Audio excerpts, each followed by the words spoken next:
Hey everybody, Shawn Holsinger here from holsingersflyshop.com. Bringing another tying video this week. It's a nymph pattern. It's an old pattern. It is the Lively Legs Double Treble Nymph. I haven't fished this thing. I don't know why, but I just started fishing it. Here you see a picture of Freddie from Freddie's Flies. He was out fishing with me last weekend. Caught a beautiful 17-inch wild brown right in front of our shop. And this fly just works. I'll tell you a little bit more after the video here, after I show you how to tie it. But here you're going to see a picture of it, then the material is to tie it in the video.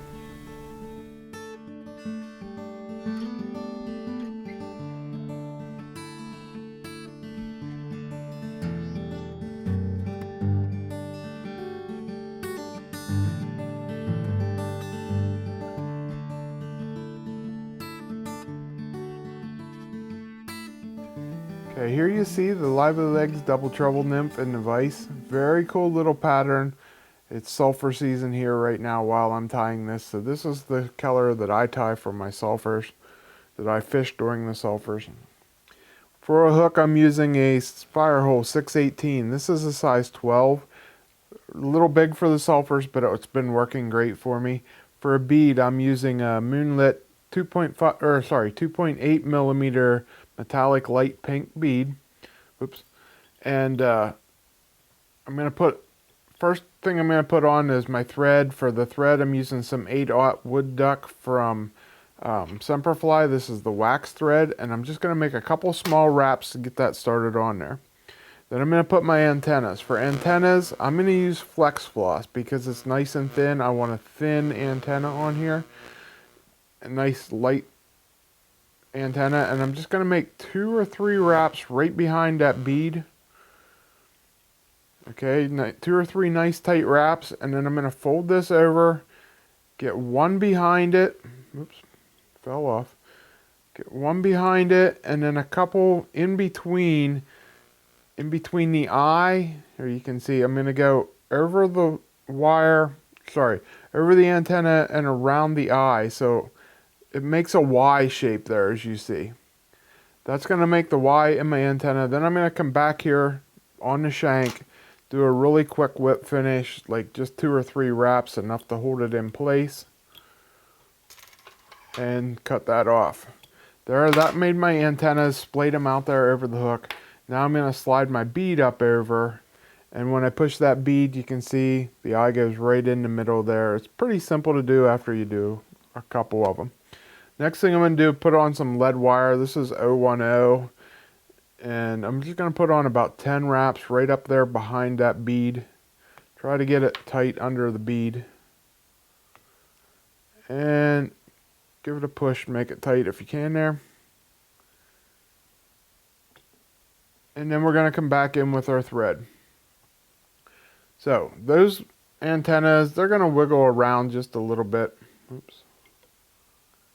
Back where I want it there in focus. There we go. Wrap this right in behind the lead. We're going to taper it up onto that lead wire and build a nice solid taper. And then I'm going to come up and make a couple wraps in between the bead and the lead, just to lock that bead into place. Tweak those antennas if you have to. That'll be fine. And then we're going to come back and we're going to put the tail on this fly. For the tail, I'm going to use some more flex floss. The flex floss is nice because it's nice and thin. And it's a little bit stronger. Sometimes the rubber legs, like the barred rubber legs that they use in the original pattern, they're not as strong. And especially like when I'm tying them off up here, I'll accidentally pull one of the antennae off. I don't find to do that as much with the flex floss. So put that on there, bend it in half. Let me show you again here. So bend it in half, lay it right up on top of that hook, tie it down with a couple wraps, and wrap it right in there to create that nice smooth taper. And then what I do is I take both of them and I pull them around the bend of the hook there, one down each side of the bend of the hook. And I'm just going to wrap that back, just making sure it goes down once to each side of the hook, and as you can see, they'll splay right out the middle there like you want them to. And I'll go just a little bit over the bend of the hook, just to add a little extra length to the body.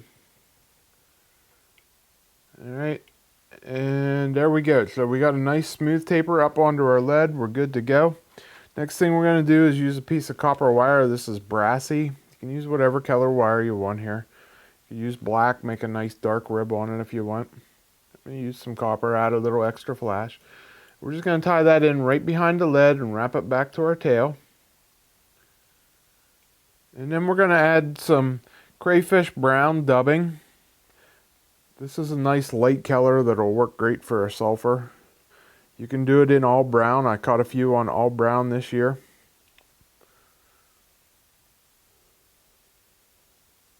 Just make a nice thin noodle on here. And I want to keep this nice and thin. And we're just going to come back to the tail and wrap that forward. I like to make these nice and thin. I want them to sink quick. Got these legs on there that I always thought slowed it down a little bit, but I've been catching a lot of fish, so I'm not going to say anything about it anymore. So wrap that up, leave enough room for our legs there, and then I'm going to counter wrap my wire just so it stands out just a little bit nicer. You see how nice and thin I kept that? That's what I want. I want anatomically correct. Nice thin body. Now, we're going to put the back on this. For a back, I'm using a piece of thin skin. And this is the mottled one. And I'm just going to cut a little strip of it, about 1/8 of an inch wide there. Don't need much. I've shortened it down here. I usually cut them a couple inches long and just keep using them. I'm on the last one here for this piece. Tie that in right on top, as you see there. And we're going to come in with the lively legs. For the lively legs, you see there's 3 legs on a lively leg. Fish can't count. They don't know if a fly has 6 or 4 legs. So we're just going to use the front 2. The guys on the original video, they like to tie it down like this. Tie it down by the point. And that's fine, but I don't like to cut that off. I've tied so many of these. I like to trim off right in front. Not leave much of a tag there, as you see. I'm going to do the same thing right behind that second leg. So I'm just going to have the 2 legs.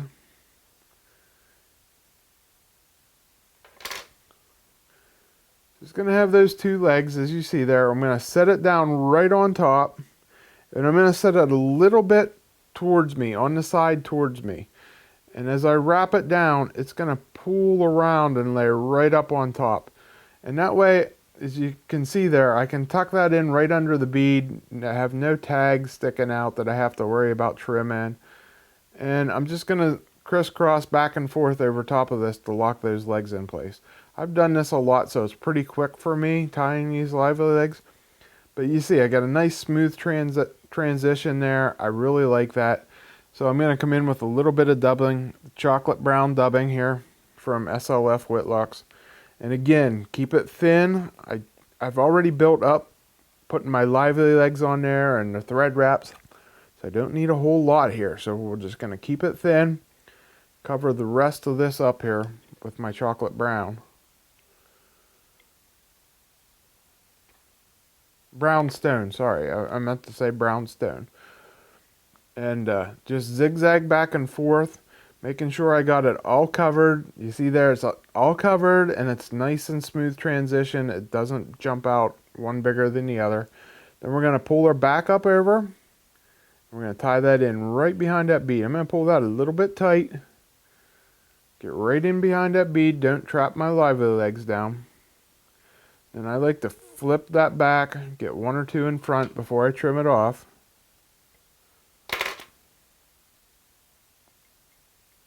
And then I'll do a quick whip finish. And that's all that's to this. What I like to do is make about a 3 or 4 wrap whip finish. Put a little bit of Solares bone dry on my thread. Make another 4 or so wraps so you get that bone dry the whole way around. Then I'll hit it with my light to cure the bone dry. And that's going to lock that in place. That ain't going nowhere. Cut that off. We're done. The last thing we're going to do, we're going to come in and trim our antennas even. Get them at a length that I like. I don't like them to be too long. I like them to be proportional. So there you see, nice proportional. They're a little bit long, which is the way they like to fish them at lively legs, but that's it. There you go, nice fly, and it catches fish. Okay guys, I hope you like this tie. I tie this differently than the guys from Lively Legs tie it. I tie it my way. The way that I like to tie it is different than the way they showed how to tie it, and that's fine. It's no big deal. It still catches me lots of fish, just like the one I showed you that Freddie caught. Freddie's a great tyer. You have to go check him out. He's a great photographer too, and he ties with me at the symposium. Great guy. Love fishing with Freddie. It was a blast. Check out his stuff for sure, but like I said guys, don't get stuck on if you watch me tie a video, that's not the way it has to be tied. I watched the Lively Legs videos to see how they tied it. I looked at it and said, well, that's not the way I like to tie. I'm doing it this way. They tie it all one color a lot of times. I like to fish this for my sulfur pattern. The way I showed it here is the way I like to tie it for sulfurs, that color pattern, and it works well for me. It's sulfur season right now. I catch a lot of fish on this color, so mess around, do what you want to make it your way. We don't have small rubber legs at the shop, so I use flex floss. It works just fine. So experiment, use what you have guys. I stress it in all my videos all the time. Use what you have. It's gonna catch you fish as long as you stick to a few main principles. One being keep it thin. That's the most important thing. Keep your flies thin. If you keep it thin, it's gonna look more natural, and stay in proportions. Don't have the abdomen way bigger than the thorax. Don't have those antennas extremely long. It might work for them guys. In my head, I want it to be more realistic looking. So keep everything in proportion, keep it thin, you're gonna catch fish on your flies. So guys, have fun tying. That's what it's all about. Experiment with different colors, different sizes. Find out what works for you. What works for a guy in Colorado may not work for you here in Pennsylvania, or vice versa. So experiment what works in your area and find out, you know, what it is that triggers the fish in your area. It's going to be different in different situations.